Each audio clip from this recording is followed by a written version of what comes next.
Oke, Bismillahirrahmanirrahim. Assalamualaikum warahmatullahi wabarakatuh.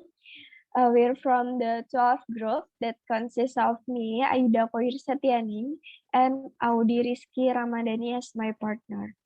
And then today we will talk about style context and register in EFL context. And here are our table of contents. The first one, we will talk about addressee as an influence on style, and then accommodation theory, and then context, style, and class. And then the fourth one is style in non-Western societies, and the last one is register. First, we will talk about addressee as an influence on style, and we have age of addressee here. So, people generally talk differently to children and to adults, and usually they make some adjust to their speech style to accommodate more than others. Talking to younger brothers and sisters, even 3 years old, have been heard using sing-song intonation and baby talk words like doggy, which they no longer use themselves. And now you can look at the example. Can you guess who is the addressee from this example? Yes, so Mrs. Anne is talking to a baby who is the mother's son. And we can see it from the cutie words that Miss Anne gives. This kind of speech style is totally different when we talk to some older people. When we are talking with other older people, we will use formal language and seldom or even more never use some cutie words like in these examples. Cutie words that I mean is like oh itchy witchy po po uh and so on, like the example.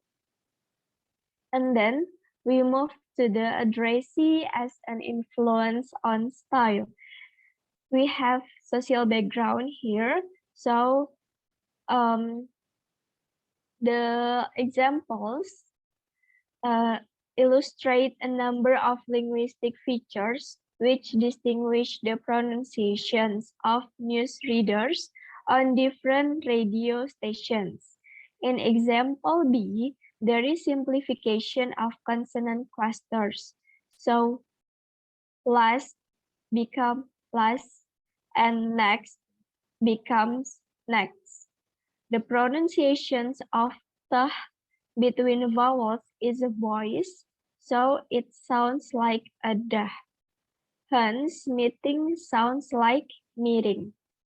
The definite article the is omitted before the titles prime minister and premier, and the honorifics Mrs. and Mr. disappear. So finally, uterance B contracts will not to one. Yeah.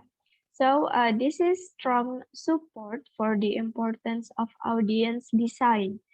The influence of the addressee or audience on a speaker style.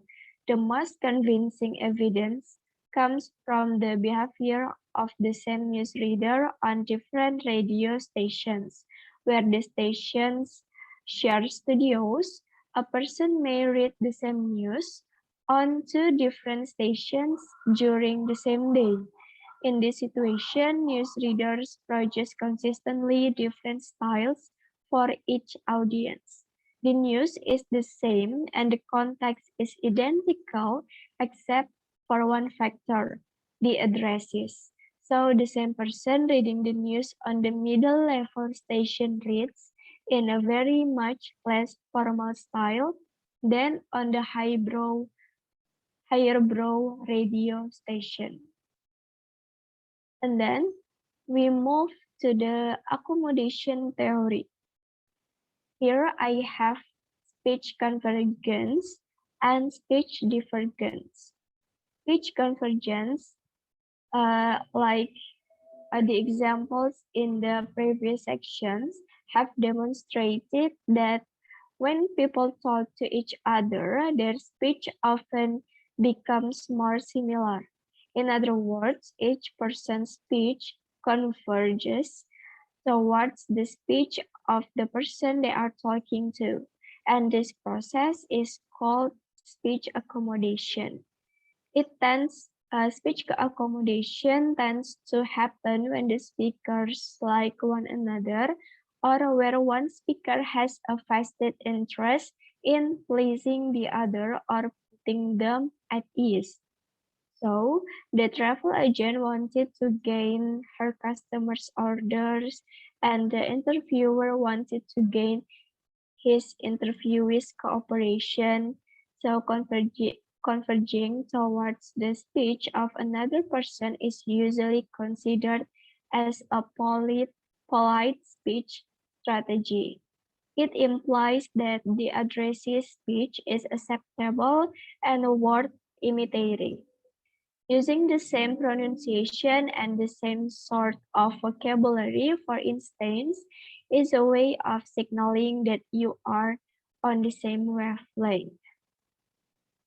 And then we move to the speech divergence. So first of all, I can say that speech divergence is the contrast of speech convergence.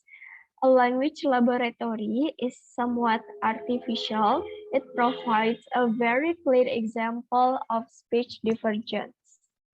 For obvious reasons, the respondents deliberately diverged from the speech style and even the language of the person addressing them. They disagreed with the sentiments and had no desire to accommodate to his speech, deliberately choosing a language not used by one addressee is the clearest example of speech divergence. And speech divergence doesn't always indicate a speaker's negative attitude towards the addressees, because where the divergent forms are admired, divergence can be used to benefit the diverger. A small difference, such as a slight foreign accent, can be appealing.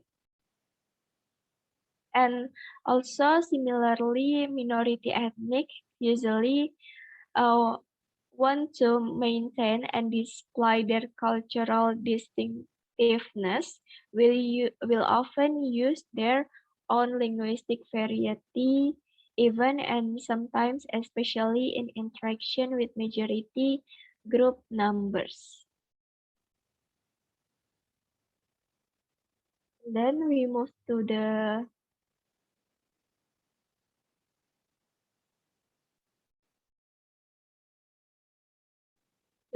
accommodation theory, still in the accommodation theory, with how do speaker accommodate. So speech accommodation is used when a sophisticated technical communication is translated for the benefit of someone who doesn't understand the jargon. People in multilingual countries with several kinds to pick from, such as Singapore, India, or the Democratic Republic of the Congo ZAR, can facilitate others by using the code or variety that is most suitable for their receiver. So, in addition, we can use some code which can be understood by our addressees and even more convincing them so that our message can be delivered well. And next, about the stylization will be delivered by Audi. Thank you, Aida. For the stylization, when someone goes beyond their usual or normal ways of speaking and behaving and engage in a high or strong performance of some sort. And the example, The most obvious examples of stylization are found in the speech of comedians and singers who perform to entertain or amuse us. Next is context, style, and class. The formal context and social roles. Sometimes the choice of appropriate form is influenced not by the personal relationship between the participants, but by the formality of the context and their relative roles and status within that setting. And the example, in classrooms where a child's mother and father is the teacher, the same pattern is usually found. Children call their parents Mrs. Grady or Mr. Davis rather than mom or dad. A Catholic priest will be addressed as father even by his own father during a religious ceremony. Next slide. The next one, the interaction of social class and style.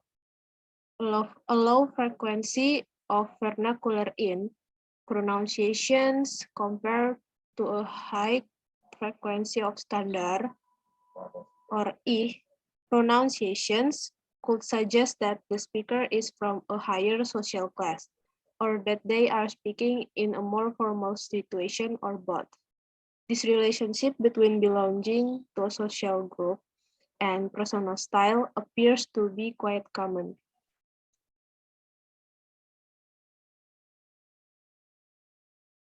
Next slide.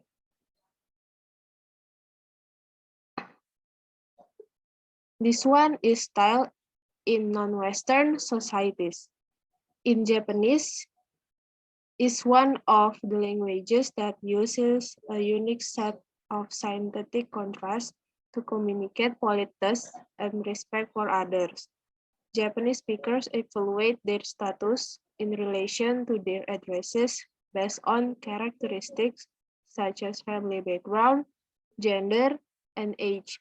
Even a day's age difference might be significant, as well as the formality of the setting before determining which style to adopt.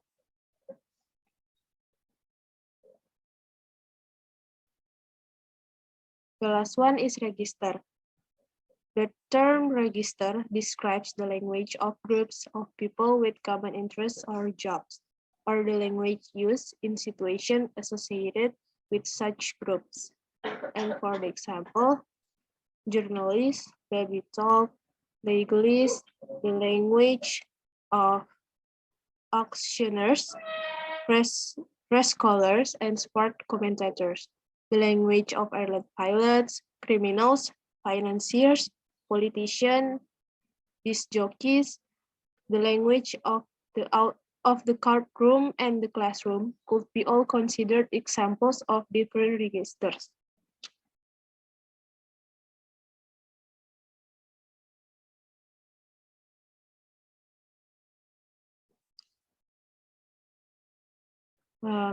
Okay, that's all the materials from our presentation.